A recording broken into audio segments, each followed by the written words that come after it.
Hello and welcome to lesson 4 loops.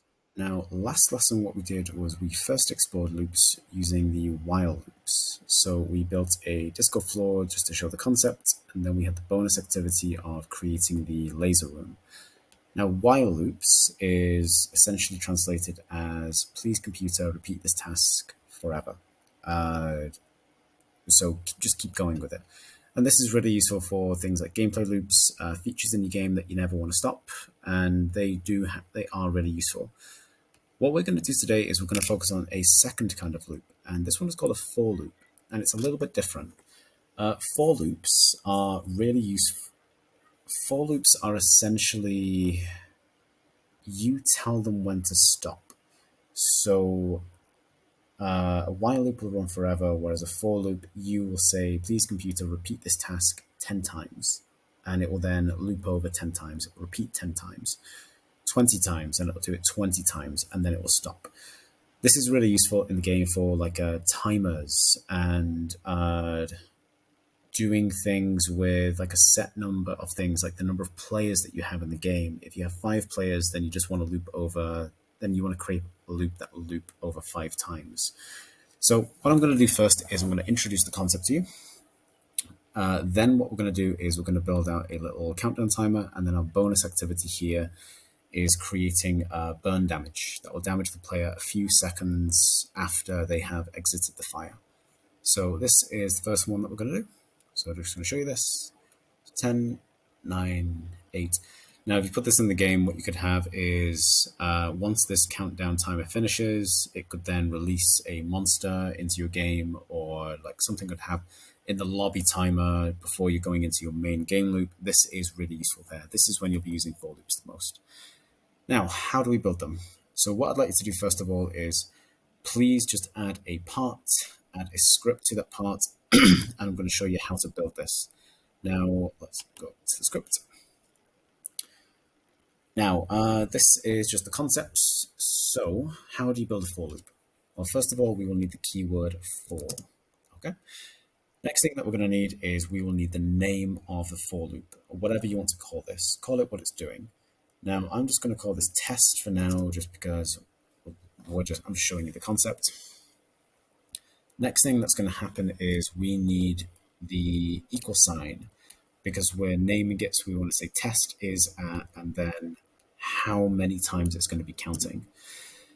Next thing that we're going to have is we're going to have the number we're going to start counting from. So normally this will be number 1, but you could start counting at number 5, but we're just going to have it as number 1 for now. Now, because there's 2 numbers going in here, we then need a comma, and this is then going to tell Lua that these are 2 different numbers, essentially.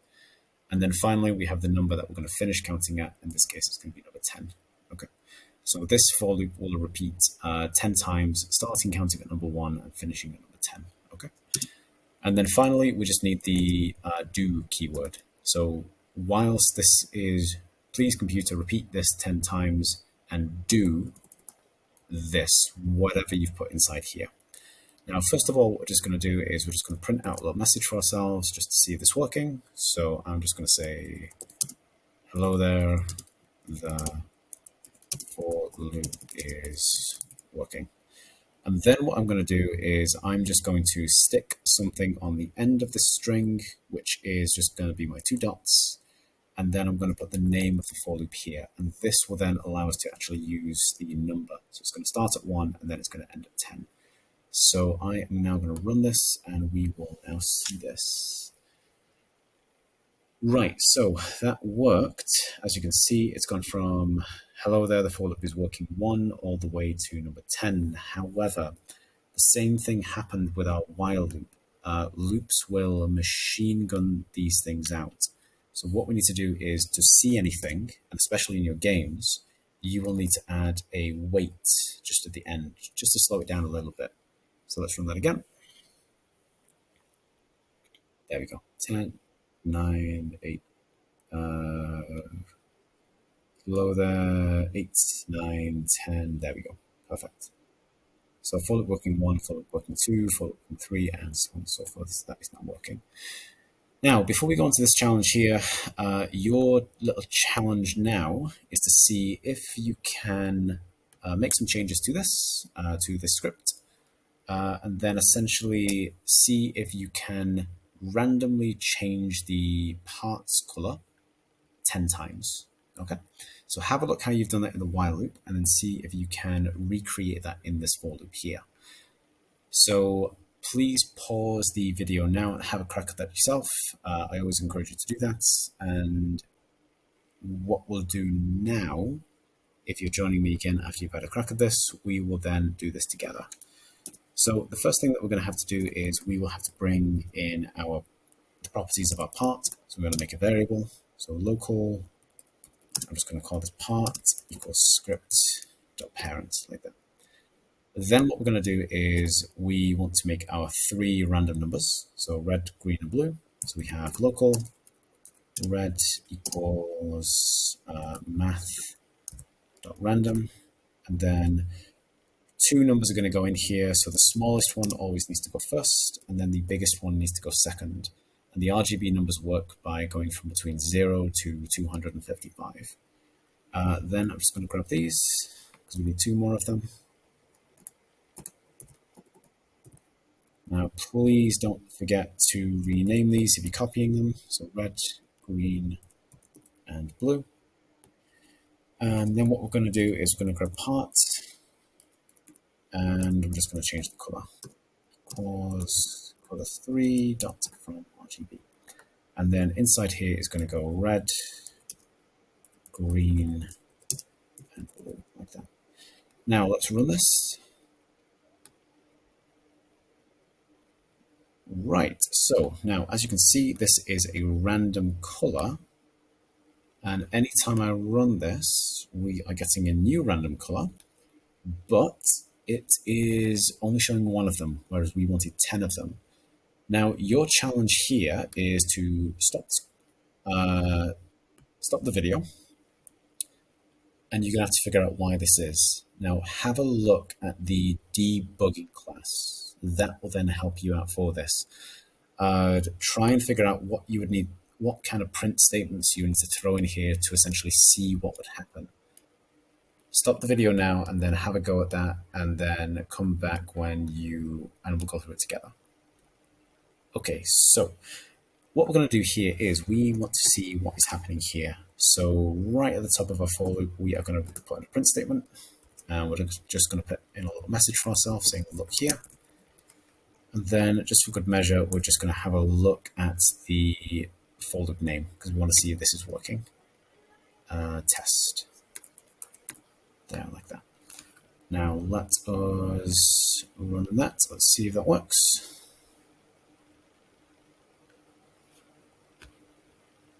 Right, okay, so that machine gunned it out.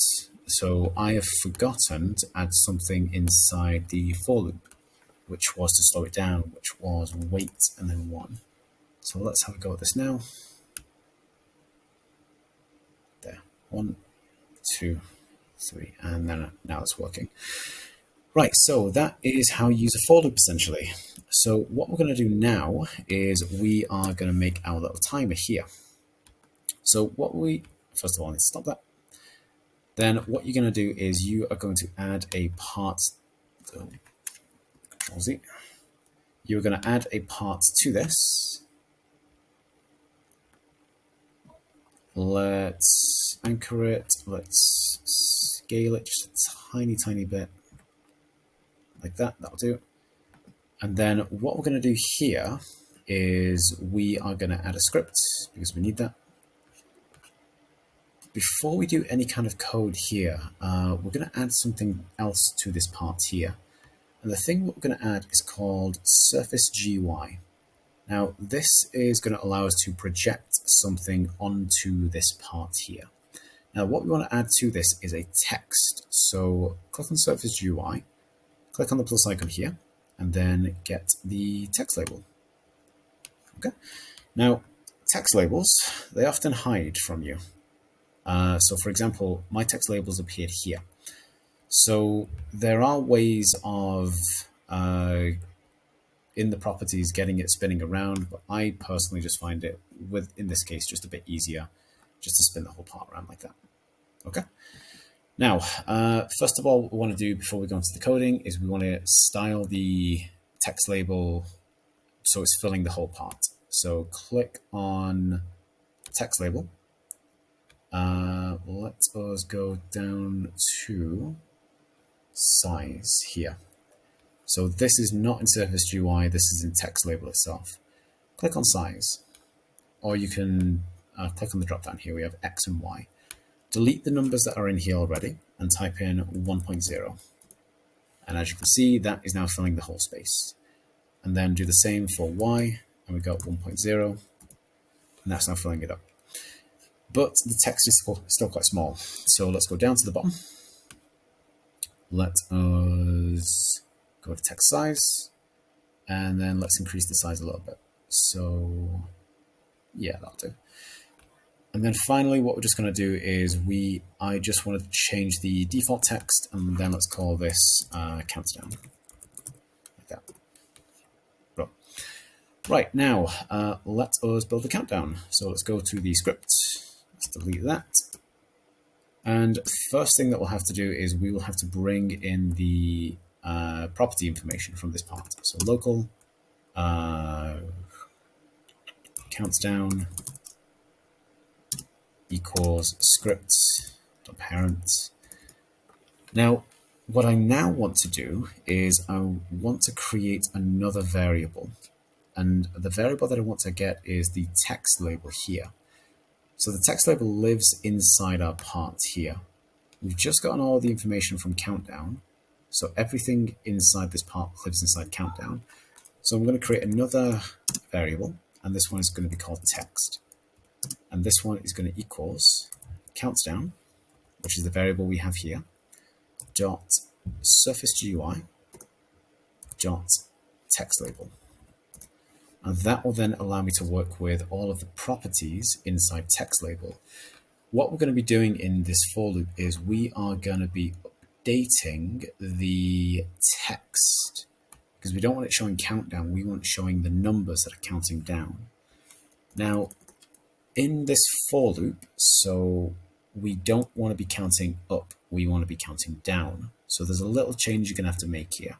So first we do the keyword for, then we name the for loop, so count, that's what I'm going to call it because that's what we're doing. Then an equal sign, and then what we're going to do is we're going to modify the way that we're going to be counting here. So we're going to start counting at number 10, we're going to finish counting at number 1, but Lua is really complaining about this, and it's complaining because your smallest number always needs to go first, and your biggest number always needs to go second. The reason why is the for loop counts up in ones, so it's impossible for us to count from 10 to 1 counting forwards. So fortunately, Lua has a third optional number that we can put in here. So we do a comma, and then we do -1. Now, what this third number is this is how we are counting. So if you wanted to count in 2s, then you would put number 2, and it will start counting from 1 to 3 to 5 to 7 to 9 until it gets to as close to number 10 as it can. If you want to count in 5s, then you do number 5, counting in 10s, counting in 10. But what we want to do here is we want to count backwards. So we're going to put in -1. So that will now start counting from 10, 9, 8, 7, 6, 5, 4, 3, 2, 1. Then we want to say do, like that. And now what we're going to do is we are going to update this text here. So we are going to say text dot, and we want to go to our properties here, and we want text here. Okay, so we want to go down here, Lou's helping us out. And then we want to say text.text with a capital T equals, and then the name of our for loop, so count. Okay, and that's all we're going to do.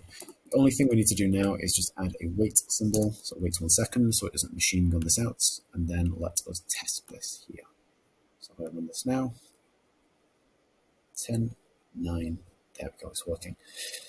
Now, what we're going to do in the next class is we are going to work on some fire damage. So if your player runs into this, then leaves the fire, they continuously take damage for a few seconds after it, which is really useful for any kind of gameplay that you want to make. So I will see you in the next one.